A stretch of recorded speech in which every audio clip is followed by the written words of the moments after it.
Bismillahirrahmanirrahim. Assalamualaikum warahmatullahi wabarakatuh.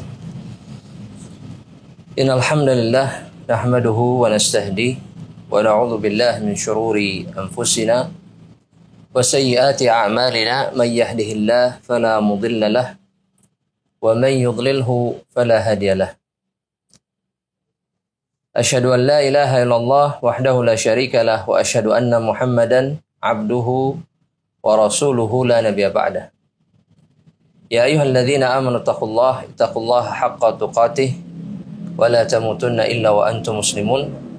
Ya ayyuhan nasu taqu rabbakumul ladzi khalaqakum min nafsin wahidah wa khalaqa minha zawjaha wa batha minhuma rijalan katsiran wa nisaa'a wattaqullaha alladzi tasaaluna bihi wal arham innallaha kana 'alaikum raqiba.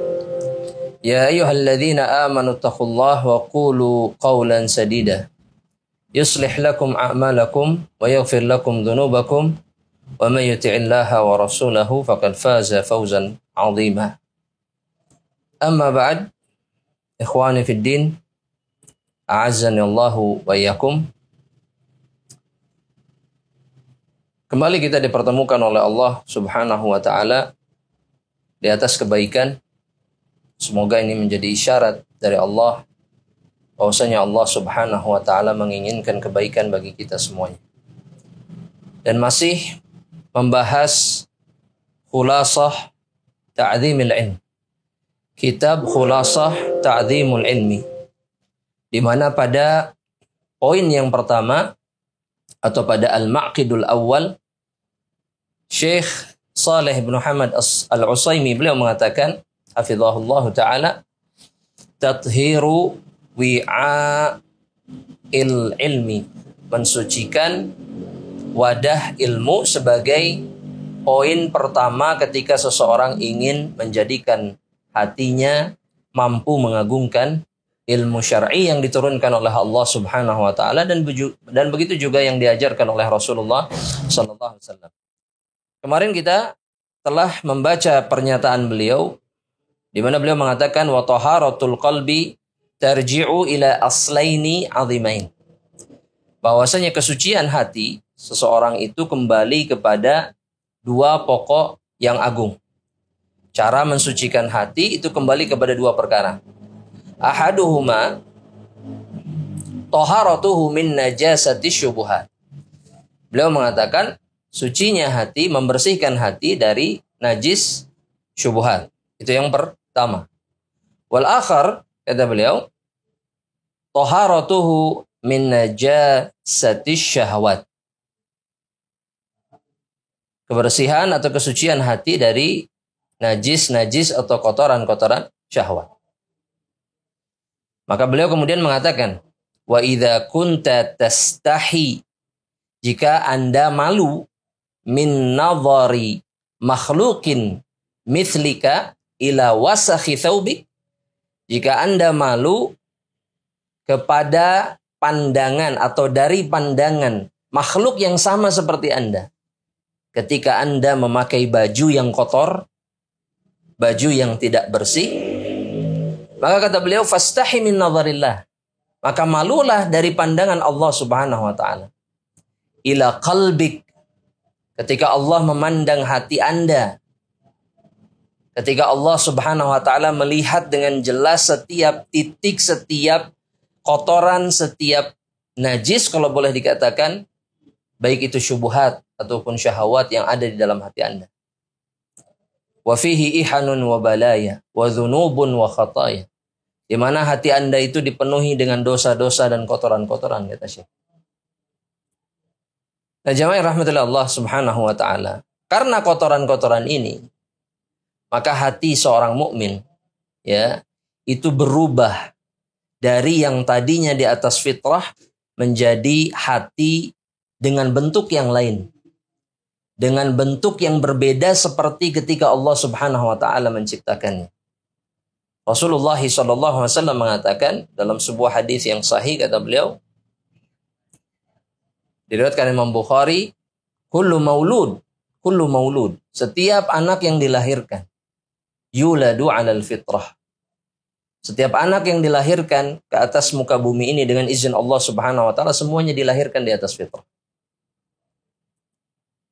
Yang dimaksud di atas fitrah adalah dia sebagaimana dibahasakan oleh para ulama, lahu qabiliyah lil imani wal huda.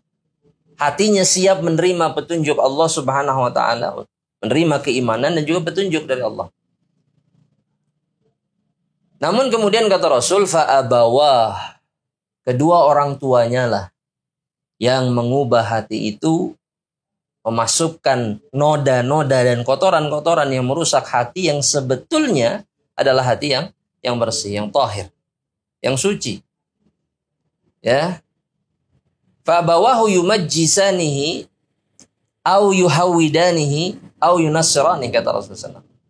Maka kedua orang tuanya lah yang membuat anak ini menjadi majusi, ya, menjadi Yahudi, menjadi Nasrani. Ini kekufuran. Bagaimana dengan orang-orang yang memiliki keimanan namun senantiasa kemudian memasukkan ke dalam hati anak-anaknya kemaksiatan? Noda-noda atau kotoran-kotoran berupa dosa yang mengikuti syahwat. Maka ini jauh lebih mudah, kata para ulama. Jauh lebih mudah. Dan jauh lebih tidak terasa. Sehingga seringkali kita mengikuti pengajian, tapi di sisi yang lain anak kita cekoki dengan perkara yang merusak hati mereka. Hancur. Kita memperbaiki hati, tapi kemudian di saat yang sama kita biarkan hati anak-anak kita hancur. Kita masukkan noda-noda syahwat ke dalam hati mereka. Dan ini akan merubah hati. Dalam pertemuan sebelumnya kita sebutkan hadis bahwasanya kata Rasulullah SAW ada hati yang apa? Abyad, putih, mithlus sofa, seperti batu apa? Batu kali, mengkilat, bersih, tidak ada noda sama sekali. Ya, artinya tidak ada noda-noda syubhat, tidak ada noda-noda apa? Syahwat. Yang satu lagi, ya, murbadan, kalkuzil mahjiyah, hitam legam seperti bagian belakang dari apa? Kemarin sudah jelaskan, panci yang dibakar, yang dipakai, ya, terpenuhi oleh apa disebutnya kalau bahasa Indonesia? Yang hitam itu apa namanya? Jelaga, ya? Bukan? Pokoknya noda hitam lah, ya. Mehong gitu. Yang membuat rupanya, bentuknya itu menjadi sangat buruk. Penuh dengan noda. Nah, Hudzaifah bin Yaman, perawi hadis tersebut, itu beliau mengatakan di dalam sebuah riwayat, ya, yang diriwayatkan oleh beberapa imam, diantaranya Imam Ibnu Abi Syaibah, rahimahullahu taala. Ini perkataan beliau. Kata beliau, radhiyallahu taala anhu, al-qulubu arba'ah. Hati itu ada 4 macam. Ya. Hati itu dilihat, ya, dari kacamata syariat, itu ada 4 macam. Yang pertama kata beliau, qalbun aghlaf. Qalbun aghlaf. Qalbun aghlaf, ya, artinya adalah hati yang tertutup. Rapih, tertutup. Maksudnya dengan noda-noda. Kata beliau, fadzaka qalbul kafir. Maka yang seperti itu adalah hati seorang kafir. Tertutup, tidak ada celah sama sekali oleh kekufuran. Ya. Wa qalbun mankus. Kemudian yang kedua kata beliau adalah qalbun mankus. Apa yang dimaksud dengan qalbun mankus? Kata Al-Hudzaifah ibn al-Yaman atau Hudzaifah ibn al-Yaman, qalbun yarji'u ilal kufri ba'dal iman atau ilal kadri ba'dal iman. Hati yang kembali kepada kekotoran atau kepada noda-noda, ya, baik itu syahwat, syubhat, kemunafikan, ya, ba'dal iman, setelah dia beriman kepada Allah Subhanahu wa taala. Setelah dia beriman kepada Allah Subhanahu wa taala. Ini adalah hati seorang munafik. Ya, hati seorang munafik. Yang ketiga kata beliau, qalbun ajrad. Qalbun ajrad. Fihi mithlus siraji yuzhiru. Qalbun ajrad artinya hati yang bersih, terbebas dari kotoran. Mithlus siraj yuzhir, seperti lentera yang bersih kacanya sehingga dia menyinari sekelilingnya. Ini kira-kira hati siapa jemaah rahmatullah? Hati orang yang beriman, kata Hudzaifah bin Yaman. Fadzaka qalbul mu'min. Maka yang seperti itu adalah hati seorang yang beriman kepada Allah. Tamamal iman, dengan keimanan yang sempurna. Yang terakhir, kata beliau, ya, qalbun musaffah, qalbun musaffah. Ijtama'a fihi nifaqun, ya, wa iman. Yang di dalamnya, qalbun musaffah itu adalah hati yang tergabung di dalamnya, jamaah rahmatillah, kemunafikan dan keimanan. Ya. Jadi keimanannya masih ada, tapi muncul benih-benih kemunafikan. Atau dengan kata lain, di dalamnya tercampur perkara yang hak dan yang batil. Ya. Sifat munafik itu seperti apa ya? Suka bohong. Udah, cuma suka bohong saja. Gak ada yang lain.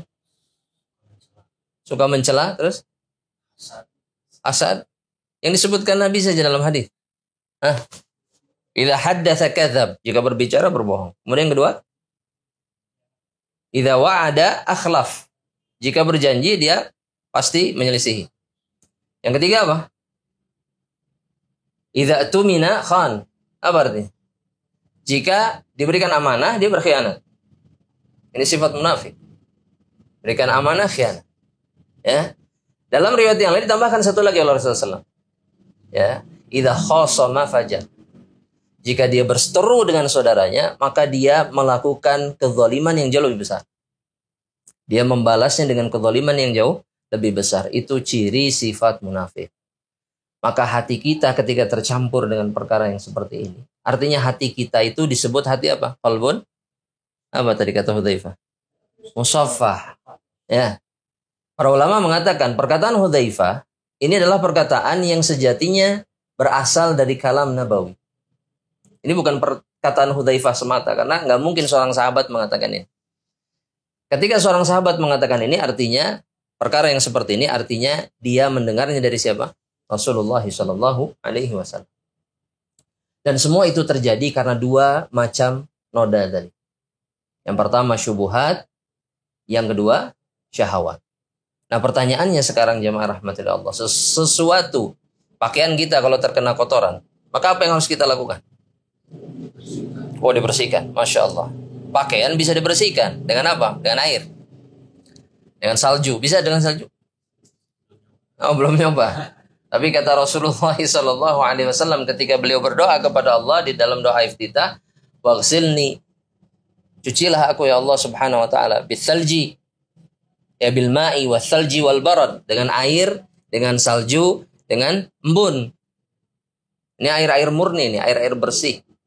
Ya, bisa kita cuci dengan salju, dengan apapun, dengan air yang bersih, dengan yang suci. Nah pertanyaannya hati, bagaimana kita cara membersihkan?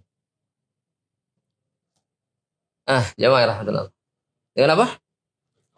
Oh, dengan bertaubat kepada Allah Subhanahu Wa Taala. Cukup dengan bertaubat atau ada obat khusus untuk membersihkan hati? Ada obat khusus atau tidak?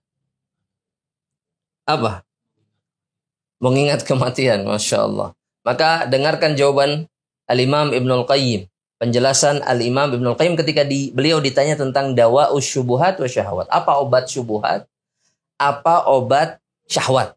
Apa obatnya untuk menghilangkan dua perkara ini? Maka jawaban beliau dalam kitab beliau Ighatsatul Lahafan. Dalam kitab beliau apa? Ighatsatul Lahafan. Kata beliau, fitnah syubuhat tudfa, dia dihilangkan, dibersihkan dengan apa? Bil yakin, dengan keyakinan. Jika antum meragukan apa yang diturunkan oleh Allah, apa yang diajarkan oleh Rasulullah SAW, ini yang disebut dengan syubhat. Ragu. Antum ragu, tidak yakin. Maka menghilangkan syubhat dengan menumbuhkan keyakinan kepada Allah Subhanahu wa taala. Kuatkan keyakinan. Ya, cara yang paling mudah untuk menguatkan keyakinan adalah dengan membuang keraguan, kemudian mengulang-ulang keyakinan di dalam hati. Itu yang diajarkan oleh Rasulullah. Ya. Ketika seseorang digoda oleh syaitan, diwaswasi oleh syaitan, apa kata Rasulullah? Fasta'idz billah. Isti'adzah, berlindung kepada Allah agar gangguan itu berhenti. Ya, kemudian tinggalkan kata Rasulullah. Tinggalkan dan katakan amantu billah. Aku beriman kepada Allah. Ya. Orang kadang-kadang jamaah menumbuhkan keyakinan selalu dengan keinginan untuk mendapatkan bukti. Betul tidak? Hah? Harus ada buktinya. Keyakinan bisa tumbuh tanpa bukti atau keyakinan tumbuh hanya dengan bukti. Apa jawabannya? Hah? Harus ada buktinya. Yakin? Atau cukup dengan meyakini? Nah, jamaah. Cukup meyakini, gak butuh bukti. Jamaah? Ya, jamaah. Bisa keduanya. Maka perhatikan apa yang dilakukan Abu Bakar As-Siddiq. Ketika Rasulullah SAW dalam hadis yang sahih, baru saja pulang dari langit ke-7. Kembali ke kota Makkah. Kemudian tersebarlah kabar bahwa Rasulullah Muhammad ibnu Abdullah sallallahu alaihi wasallam naik ke langit kemudian pulang lagi ke Makkah dalam satu malam. Maka semua orang mendustakan. Termasuk beberapa sahabat yang beriman kepada Allah Subhanahu wa taala. Sebagian yang menjadi ragu kemudian bahkan kufur, murtad. Keluar dari Islam. Illa Abu Bakrin kata Allah. Kecuali Abu Bakar. Abu Bakar ketika disampaikan kepada beliau kabar ini, jawaban Abu Bakar apa? Ahuwa qala dzak? Apakah dia mengatakan itu? Apakah beliau sallallahu alaihi wasallam mengatakan itu? Maka penyampai kabarnya mengatakan, "Nah, iya." Maka kata Abu Bakar, "Amantu bima akhbar au bima qala." Aku mengimani apa yang dikatakan oleh Muhammad. Titik. Sudah, selesai. Saya tidak meragukan sedikit pun. Ya. Ini yang disebut dengan yakin ya, Pak. Ini disebut dengan yakin. Terlebih agama Islam memberikan bukti. Memberikan bukti tidak? Ya, ya apa bukti? Al-Quran. Ya, dan apa yang disampaikan oleh Rasulullah Sallallahu Alaihi Wasallam. Maka ketika kita tertimpa syubhat, maka ini obatnya, al-yakin. Yang kedua kata Al-Imam Ibnu Qayyim, wa fitnatu syahwat tudfa'u bis-sabri. Dan fitnah syahwat itu diobati, dicegah, dihilangkan dengan apa? Dengan kesabaran. Karena memang syahwat jamaah yang rahmatillah Allah, itu adalah perkara yang bisa dihilangkan, bisa dikekang. Bisa tidak jemaah? Caranya bagaimana? Ya sabar. Kesabaran ini bentuknya seperti apa yang diajarkan oleh Rasulullah SAW ketika menghadapi syahwat. Contoh, puasa. Dan puasa itu adalah, inti dari puasa itu apa? Sabar. Sabar. Menahan diri dari seluruh perkara yang merusak puasa. Ya. Inti dari puasa adalah al-imsak. Begitu juga dengan sabar. Sabar juga al-imsak. Ya, apa artinya imsak? Kita sering mendengar kata imsak. Jangan sampai dijawab imsak teh Ustaz yang 10 menit menuju sholat subuh teh. Itu imsak, jangan. Imsak itu apa? Imsak itu menahan diri. Menahan diri. Dan inti dari sabar adalah menahan diri. Sehingga nggak ada alasan bagi siapapun yang mengatakan, Ustaz, syahwat saya itu begitu luar biasa. Dia sedang berdusta. Ya, saya nggak bisa menahan syahwat saya. Kenapa dia tidak bisa menahan syahwatnya? Karena dia tidak bersabar. Dia tidak menahan diri. Ya, Disuruh berpuasa, dia yang tidak berpuasa. Ya. Disuruh menjauhi zina, dia tidak menjauhi zina.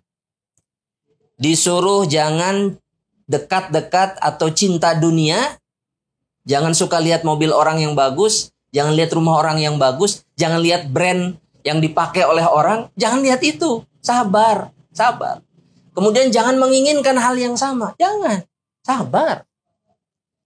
Agar syahwat kita itu tidak liar, agar syahwat kita terkendali dan tidak menodai hati kita. Makanya Islam memerintahkan seorang mukmin itu menutupi apa? Menutupi apa, Jam? Menutupi apa? Menutupi aib? Bukan. Menutupi apa? Karunia yang diberikannya kepada dirinya. Jika itu menyebabkan orang lain terjerumus ke dalam dosa. Kan banyak yang berdalil dengan ayat atau firman Allah dalam Al-Quran, فَأَمَّا بِنِعْمَةِ رَبِّكَ فَحَدِّثْ. Betul nggak? Iya, itu dalilnya. Hadza min bab dzikri fadlillah. Ini menyebutkan nikmat itu adalah bab mengikuti firman Allah Subhanahu wa taala. Bicarakan nikmat Allah Subhanahu wa taala. Betul, itu jika orang di sekeliling kita tidak akan terganggu, tidak akan rusak karena statement kita menyebutkan kenikmatan Allah. Kapan Rasulullah SAW membanggakan apa yang dia miliki? Nggak pernah. Kapan Abdurrahman bin Auf melakukannya? Tidak pernah. Menjaga hatinya dari riya, dari ujub, kemudian menjaga hati orang lain. Ya, menjaga hati orang lain. Tapi kalau qadarullah kita menjumpai orang yang seperti ini, sabar. Sabar. Nah, hanya seeta mah sakedeung, jangan bahasa Sunda ya, bahasa Indonesia. Kenapa ya kalau si itu mah sebentar, wah punya segalanya. Sabar, sabar. Sabar. Jika Anda tidak mendapatkannya di dunia, jika Anda bersabar demi Allah, Anda akan mendapatkan yang jauh lebih baik di akhirat. Bagi orang-orang yang bersabar. Bagi orang-orang yang menahan diri. Sehingga kemudian dia tidak mengikuti syahwat. Hatinya tidak rusak karena syahwat. Dan Ibnul Qayyim kemudian mengatakan, ya, beliau melanjutkan perkataannya, bisabri wal yakin. Dengan kesabaran dan yakin. Yang menghilangkan penyakit-penyakit utama ya, yang menimpa hati. Tunalul imamatu fiddin. Maka seseorang akan mendapatkan ya, derajat keimaman atau kepemimpinan di dalam agama. Dia akan menjadi sosok yang diikuti oleh hamba-hamba Allah yang lain. Ini ada dalil Al-Qur'annya, jemaah. Ya. Surat apa? As-Sajdah. Surat As-Sajdah. Ayat yang ke-24. Kata Allah, As-Sajdah ya. Ayat yang ke-24. Kata Allah Subhanahu wa taala, "Wa ja'alna minhum a'immatan yahduna bi amrina." Kami jadikan dari sebagian hamba Allah Subhanahu wa taala imam-imam, pemimpin-pemimpin. Yahduna bi amrina. Ya, yang mereka beramal, berbuat sesuai dengan petunjuk kami. yakni di atas siratal mustaqim. Lamma sabaru, ketika mereka menjadi hamba-hamba yang bersabar. Ya, sabar. Nabi Muhammad bersabar tidak? Sabar. Dan kesabaran beliau sallallahu alaihi wasallam adalah puncak kesabaran yang dimiliki oleh seorang hamba Allah. Subhanahu wa ta'ala. Ketika para ulama menceritakan kesabaran Rasul itu, jamaah rahmatillah Allah, kita jarang memikirkan. Rasulullah SAW menyaksikan kematian seluruh anaknya kecuali Fatimah di dalam kehidupan. Dia menyaksikan kematian istri tercintanya. Bahkan dia menyaksikan kematian paman yang begitu cinta dan mengurusi beliau dari kecil. Kemudian beliau mengalami siksaan, hinaan, cacian, makian sepanjang hidupnya menjadi seorang nabi dan rasul. Bahkan beliau merasakan kelaparan yang beliau alami bertahun-tahun. Bahkan beliau merasakan penderitaan di dalam jihad fisabilillah. Luka yang menghiasi tubuh beliau yang suci. Gigi patah, dahinya sobek, berdarah-darah. Namun Rasulullah SAW senantiasa mengatakan, la naqulu illa ma yarda bihi Rabbuna. Kami hanya mengatakan apa yang Allah Subhanahu wa taala ridhoi ketika tertimpa musibah. Hanya itu yang muncul dari lisan Rasulullah SAW. Apa ucapan yang diungkapkan oleh Rasul ketika beliau tertimpa ujian, musibah? Apa yang diucapkan oleh Rasulullah SAW? Ini kalimat yang diridhoi oleh Allah Subhanahu wa taala. Hanya itu yang muncul dari lisan Rasulullah SAW. Allahumma lakasuntuh. Apa? Allahumma apa aja?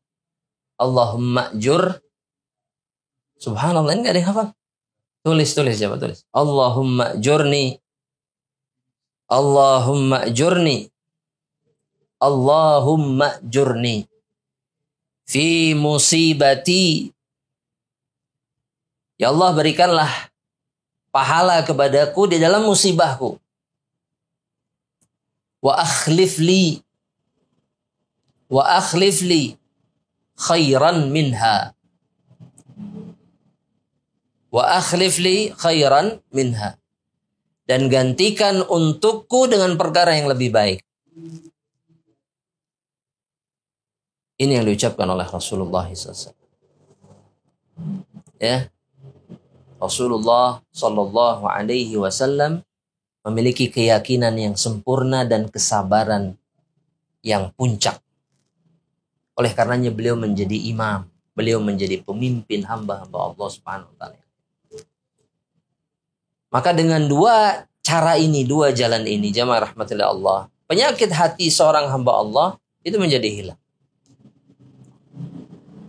Dan benar apa yang dikatakan oleh Syekh tadi. Jika antum malu melihat baju antum kotor, dilihat orang, apalagi mau nikah ya, temu mertua, calon mertua, bajunya rapih atau caludih itu atau pararuguh lah gitu ya, bajunya nggak jelas gitu, ya kotor, noda di mana-mana, wah masya Allah, nggak disetrika dulu, laundry, ya, subhanallah jamaah rahmatullah. Kita sering mengalami ini ya, malu dari makhluk tapi tidak malu dari Allah. Padahal makhluk tidak bisa memberikan apa-apa kepada kita. Saudara antum, teman antum, sahabat antum bisa memberikan bantuan kepada antum, betul. Tapi dia bisa melakukannya karena Allah. Yang memberikan dia kemampuan untuk membantu antum itu Allah, bukan dirinya. Kenapa tidak langsung kemudian menghambakan diri dan kemudian mengharapkan pertolongan Allah Subhanahu wa taala dengan cara apa? Dengan cara bersihkan hatinya. Bersihkan hatinya. Jangan biarkan hati itu kotor terus-menerus. Baju antum dicuci berapa kali? Seminggu. Jarang dicuci. Sebulan sekali. 2-3 hari ganti. Mungkin sehari sekali ganti cuci. Terus begitu. Hati yang dilihat terus oleh Allah Subhanahu wa taala sebagaimana disebutkan oleh Syekh dalam hadis diriwayatkan oleh Al-Imam Muslim dari sahabat Abu Hurairah, kata beliau bahwa Rasulullah SAW bersabda, "Innallah, sesungguhnya Allah la yanzuru ila suwarikum." Allah enggak melihat fisik kalian, enggak. Ya. Dan ana selalu bersyukur jamaah dengan hadis ini. Allah tidak melihat fisik kita. Wallah, kalau lihat fisik sudah habis gitu. Yang dilihat fisik sama Allah, selesai. Siapa yang menang, Jam? Kalau dilihat fisik, siapa yang menang? Hah? Siapa yang menang? Orang mana yang menang? Bule, orang Eropa, orang Jazirah Arab. Mereka yang menang. Kita nggak ada apa-apanya. Sudah selesai. Dan Rasul menegaskan, Allah nggak lihat itu. Terus yang kedua juga penting. Wa amwalikum, Allah nggak lihat harta kalian. Fadhal, punya segalanya silahkan. Tapi Allah nggak lihat. Allah nggak pandang. Meskipun kita sering memandang harta. Betul tidak? Beda nggak? Gelagat kita kalau menghadapi orang yang punya harta sama yang tidak. Beda jamaah. Beda. Tapi orang yang menyadari bahwasanya yang dilihat oleh Allah hati, itu tidak akan membeda-bedakan. Buktinya Rasulullah SAW. Yang datang budak dengan yang datang pemimpin sama saja di hadapan Rasulullah SAW. Keduanya dimuliakan oleh Rasulullah SAW. Karena yang dipandang bukan apa? Kedudukan sosialnya bukan. Tapi hatinya oleh Allah Subhanahu wa taala. Ya, dan kita selamat ini, selamat. Yang dilihat sama Allah bukan harta, bukan fisik. Ya. Jadi aman kita. Betul jemaah? Aman. Tapi ada masalah besar yang menantikan kita. Kenapa jemaah rahmatin Allah? Karena Rasul mengatakan walakin yanduru ila qulubikum wa amanikum. Ini jauh lebih berat. Yang dilihat sama Allah itu hati dan amalan kalian. Hati yang tersembunyi, yang tidak dilihat oleh siapapun kecuali oleh Allah. Kemudian yang kedua, amalan yang dilihat oleh Allah Subhanahu wa taala. Ya. Mana yang lebih berat, jemaah? Harta fisik atau hati dan amalan? Hati dan? Kenapa lebih berat? Kenapa? Karena hati bukan kita yang ngatur. Lantas siapa yang ngatur? Allah Subhanahu wa taala. Bagaimana kemudian caranya agar Allah mengatur hati kita, menetapkan hati kita di atas perkara yang benar? Gimana caranya? Hah? Bertakwa kepada Allah? Apa yang dimaksud dengan bertakwa? Menjalankan perintah, menjauhi larangan? Maka jawabannya kata para ulama, minta kepada Allah terlebih dahulu. Jika kita sadar Allah yang memegang hati kita, minta kepada pemiliknya. Agar hati ini ditetapkan di atas apa? Perkara yang hak. Kekokohan di dalam agama. Doanya kita hafal. Ya muqallibal qulub, tsabbit qalbi ala dinik. Tapi ada doa yang lain. Ada doa yang lain. Apa doa yang lain? Ustaz hafalnya cuma doa itu aja, Ustaz. Ya muqallibal qulub. Doa yang lain apa? Nabi Muhammad SAW pernah mengatakan, Allahumma, dalam hadis riwayat Imam An-Nasai. Dalam hadis riwayat Al-Imam An-Nasai. Rasulullah SAW mengatakan, Allahumma inni as'aluka qalban saliman. Allahumma inni as'aluka qalban saliman. Apa artinya? Ya Allah, aku meminta kepadamu hati yang salim. Qalbun salim. Apa yang dimaksud dengan qalbun salim? Hati yang selamat. Betul. Tapi apa tanda keselamatan? Nah, jemaah. Saya yang di bawah nggak kelihatan ya. Masya Allah. Apa tanda hati yang selamat? Al-Imam Qatadah, Al-Imam Mujahid mengatakan, qalbun salimun minasyirki. Hati yang selamat dari kemusyrikan. Maka jika hati selamat dari kemusyrikan, dia adalah hati yang selamat. Dan menjadi tanda apa? Menjadi tanda hati yang bersih dari kotoran.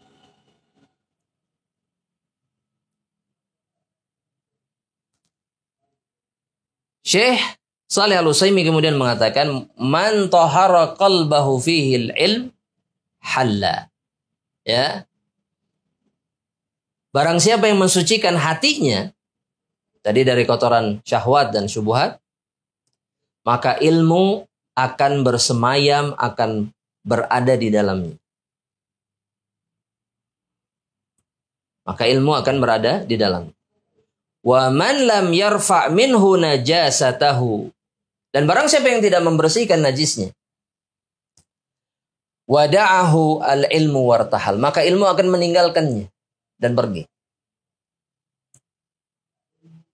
Dari perkataan ini kita bisa pahami bahwasanya ilmu itu tergantung bersih atau kotornya hati.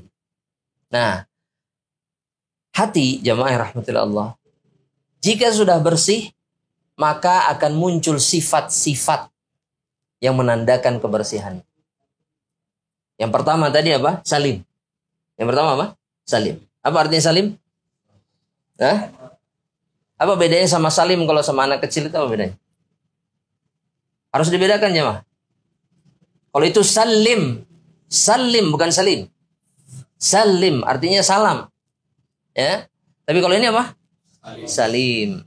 Ya. Apa artinya salim? Selamat. Selamat dari apa? Kemusyrikan. Masya Allah. Yang kedua. Tanda yang kedua.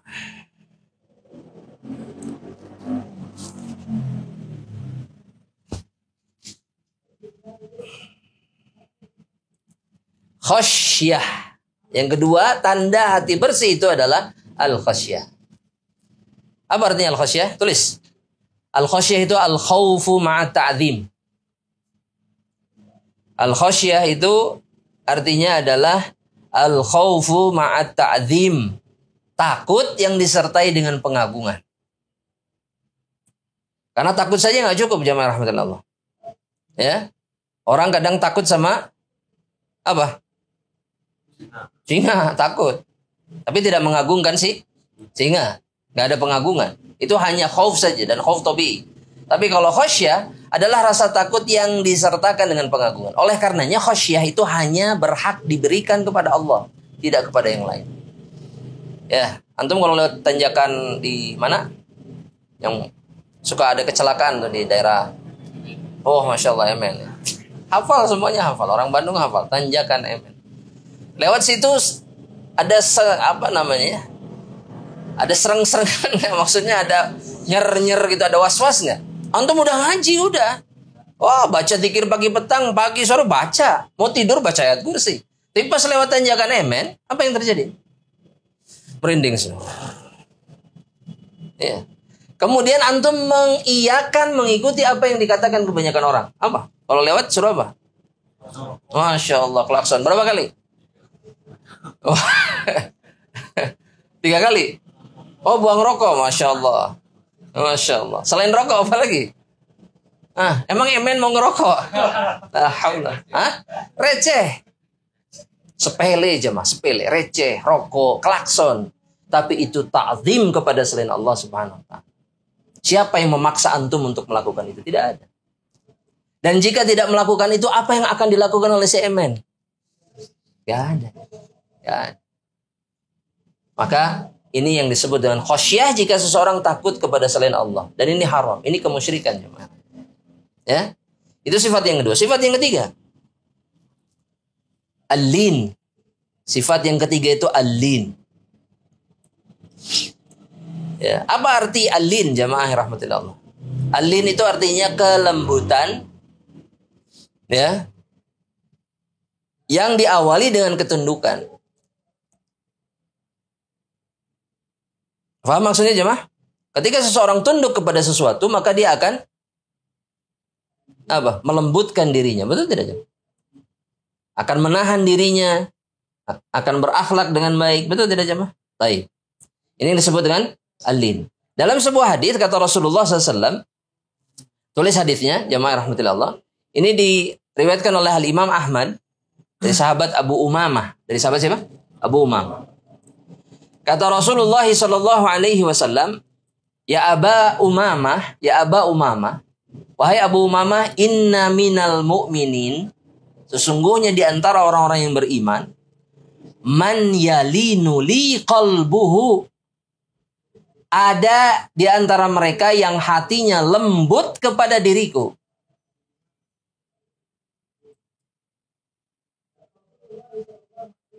Para ulama menjelaskan yang dimaksud oleh Rasulullah SAW adalah orang-orang yang melembutkan hatinya ketika berhadapan dengan apa yang ditetapkan oleh Rasulullah SAW. Bukan keras menentang. Ya, antum biasanya yang mana? Lembut atau keras? Tercampur. Iya, kita harus jujur jemaah. Kadang kita menentang apa yang ditetapkan oleh Rasulullah SAW padahal jelas-jelas nyata dari Rasulullah SAW. Terkadang kita lembut. Cuman pertanyaannya, hati yang seperti ini adalah hati yang bersih atau bukan? Jemaah, bukan. Ini yang disebut dengan qalbun musaffah tadi kata Hudzaifah bin Yaman. Campur aduk. Dan ini hati yang berbahaya jamaah. Materi mana saja yang jauh lebih kuat dan lebih besar, maka materi yang lainnya akan terkalahkan. Ketika syahwat, maksiat, fitnahnya jauh lebih besar, maka keimanan bisa terkalahkan. Oleh karenanya seseorang yang terus-menerus di dalam kemaksiatan bisa kufur atau tidak? Kenapa? Karena kemaksiatannya menghabiskan keimanan. Zina terus nggak selesai-selesai. Maka berarti terus-menerus keimanannya diangkat oleh Allah Subhanahu wa taala. Karena orang yang berzina keimanannya diangkat. Dikembalikan lagi ketika dia selesai berzina. Oleh karenanya tidak ada dosa, satupun dosa, melainkan dia akan menggiring pelakunya kepada kekufuran. Meskipun awalnya bukan kekufuran. Ya, ini berbahaya jamaah. Jelas sampai di sini jamaah? Baik. Sifat yang berikutnya. Yang keberapa? Al-Munib. Sifatnya itu Al-Munib atau Al-Inabah. Senantiasa kembali kepada Allah Subhanahu wa ta'ala. Senantiasa kembali kepada Allah. Terkhusus ketika dia berbuat dosa. Allah Subhanahu wa ta'ala berfirman di dalam surat Qaf ayat yang ke-31 sampai yang ke-33. Kata Allah Subhanahu wa ta'ala, wa uzlifatil jannatu lil muttaqina ghairu ba'id. Kelak nanti pada hari kiamat Allah akan dekatkan surga kepada orang-orang yang bertakwa. Ghairu ba'id, tidak jauh dari mereka. Kemudian Allah mengatakan, hadza ma tu'aduna. Ini yang kalian dijanjikan dengannya oleh Allah Subhanahu wa taala. Ini yang Allah janjikan untuk kalian. Ya, al-jannah. Itu yang antum cari kan? Itu yang antum cari? Kenapa antum cari itu? Karena itu puncak kenikmatan. Hanya orang yang cerdas, kata Rasulullah SAW, hanya orang yang cerdas. Ya, yang mendekatkan dirinya kepada surga dan dia beramal itu untuk mempersiapkan dirinya siap menghadapi kehidupan setelah kematian. Itu orang yang cerdas. Mandana nafsahu wa amila ba'dal maut. Mendekat, terus taqarrub dan beramal untuk nanti kehidupan setelah kematian, bukan untuk dunia, percuma. Ya, antum terlihat di pengajian. Apa faedahnya kalau orang lain tahu antum di pengajian? Gak ada. Mereka bisa ngasih apa ya? Ya. Kalaupun mereka memberikan sesuatu, itu faniyah atau tidak? Fana tidak? Fana. Kecuali apa yang diberikan oleh Allah Subhanahu wa ta'ala. Dan Allah kemudian mengatakan, jamaah rahmatillah Allah, bagi siapa surga yang didekatkan ini? Likulli awwabin hafidh. Itu cirinya. Awwab. Apa artinya awwab? Awwab jemaah. Yang senantiasa bertobat. Ya. Senantiasa kembali kepada Allah Subhanahu wa ta'ala dalam dosa-dosa. Ini awwab. Hafidh. Yang kedua adalah yang senantiasa menjaga aturan Allah. Artinya orang yang bertakwa kepada Allah Subhanahu wa ta'ala. Dalam ayat yang ke-33 kata Allah Subhanahu wa ta'ala, man khasyiyar rahmana bil ghaib. Orang-orang yang takut kepada Allah Ar-Rahman ketika mereka sendirian. Ya, kita takut kepada Allah ketika rame-rame itu sendirian. Jamaah di pengajian soleh semua jemaah. Soleh. Tapi kalau lagi sendirian, itulah jati diri seorang mukmin. Ya. Kalau lagi sendirian enaknya ngapain? Masya Allah. Itu jawaban yang hak, betul. Kalau lagi sendirian yang paling enak dilakukan oleh seseorang yang mengikuti syahwatnya maksiat, gak ada. Ya. Apalagi maksiatnya mudah. Gak usah keluar rumah. Dulu nongkrong, dulu keluar rumah, dulu jauh-jauh jalan-jalan. Enggak, sekarang di rumah cukup. Alhamdulillah. Ya, orang-orang yang seperti itu bukan yang dimaksud oleh Allah Subhanahu wa taala. Man khasyiyar rahman bil ghaib wa jaa biqalbin munib. Dan kemudian dia datang menghadap Allah dengan hati yang semenjak di dunia itu kembali kepada Allah dalam seluruh keadaan. Balik lagi. Berbuat dosa, balik lagi. Kena musibah, balik kepada Allah Subhanahu wa taala. Banyak masalah, balik kepada Allah Subhanahu wa taala. Dapat kesenangan, kemana perginya? Balik lagi kepada Allah Subhanahu wa taala. Sifat yang terakhir, mutmain atau al-itminan, hati yang dipenuhi dengan ketenangan.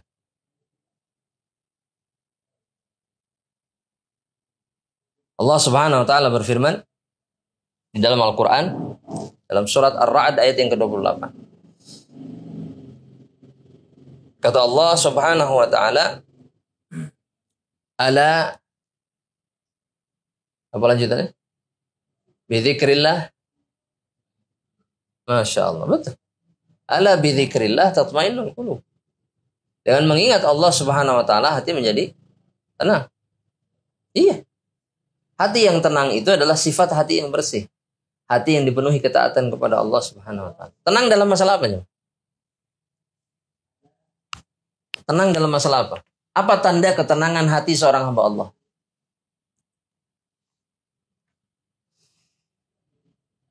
Jemaah, ini keburu azan Isya, jemaah. Nah, jawabannya ada dalam hadis yang diriwayatkan oleh Imam Muslim. Kata Rasulullah sallallahu alaihi wasallam, ajaban li amril mu'min. Perkara seorang mukmin itu menakjubkan. Inna amrahu kullahu khair. Seluruh perkara yang menimpanya itu semuanya kebaikan.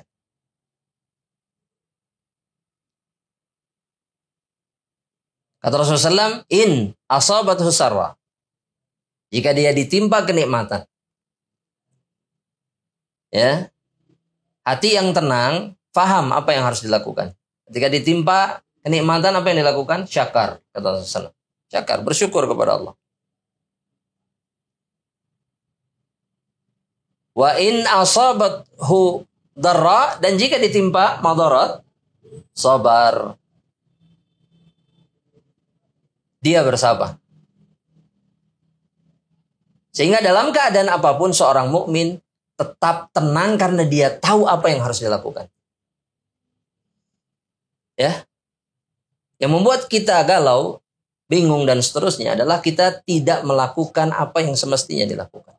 Karena hati kita nggak tenang. Gak yakin dengan apa yang dijanjikan sama Allah Subhanahu wa taala. Ya, kalau antum bersyukur, itu baik. Baik. Bahkan khairan lah kata Rasulullah, itu jauh lebih baik untuk dirinya. Kalau bersabar, baik tidak? Baik. Akan ditolong oleh Allah Subhanahu wa taala tidak ketika tertimpa musibah ketika bersabar? Iya. Lantas kenapa nggak bersabar? Kenapa nggak bersabar? Karena hati antum, hati kita tidak bersih. Tidak ada ketenangan di dalam. Makanya orang-orang yang kotor hatinya, maksudnya penuh dengan noda dosa, itu mencari ketenangan. Betul tidak? Dan kesenangan. Kemana mereka mencari? Hah? Yang keras suaranya. Oh, dunia malam, Masya Allah. Dunia malam itu dunia flora dan fauna aja. Ya. Banyak hewan yang hidupnya di dunia, di kehidupan malam, betul? Ular, betul tidak? Burung hantu. Iya. Tasyabuh dengan mereka jemaah. Dan perilakunya sama. Perhatikan perilakunya sama. Na'udzubillah min dzalik. Tapi itu semua karena mereka tidak tahu mana yang baik. Apa jalan keluar yang semestinya dan sebenarnya. Mereka lupa. Inti masalahnya ada di dalam hati.